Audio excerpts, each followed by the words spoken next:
తిలోషినీ, రామాయణాన్ని వాల్మీకి రాశారు. కానీ అసలు వరల్డ్స్ ఫస్ట్ బుక్ని ఎవరు రాశారో నీకు తెలుసా? ఇదొక పెద్ద మిస్టరీ.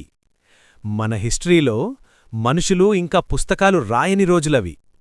రిషీస్ ధ్యానంలో ఉన్నప్పుడు ఒక కాస్మిక్ సౌండ్ వినిపించింది, just like a radio tuning into a signal. వాళ్ళు ఆ సౌండ్స్ని జస్ట్ విన్నారు. అందుకే దీన్ని శృతి అంటారు. తిలోషిని, ఒకసారి నీ కళ్ళ మూసుకొని, మీరు కూడా ఒకసారి కళ్ళ మూసుకొని వినండి. మీకు ఏం వినిపిస్తుంది కింద కామెంట్ చేయండి. అలాగే లైక్ అండ్ షేర్ చేసి ఆ నాలెడ్జ్ని స్ప్రెడ్ చేయండి. సో ఆన్సర్ ఏంటంటే, ఎవరు రాయలేదు. వేదాస్ ఆర్ అపౌరుషేయ. ఆ తర్వాత వేదవ్యాస మహర్షి ఆ సౌండ్స్ని కలెక్ట్ చేసి 4 బుక్స్గా ఆర్గనైజ్ చేశారు. కానీ వెయిట్, ఇందులో సైన్స్ ఏమంటుందో తెలుసా? యూనివర్స్ మొత్తం వైబ్రేషన్తో స్టార్ట్ అయింది. దీన్నే మోడర్న్ సైన్స్ బిగ్ బ్యాంగ్ అంటుంది.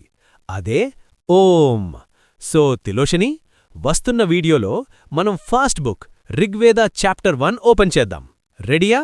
Big smile, maximum energy.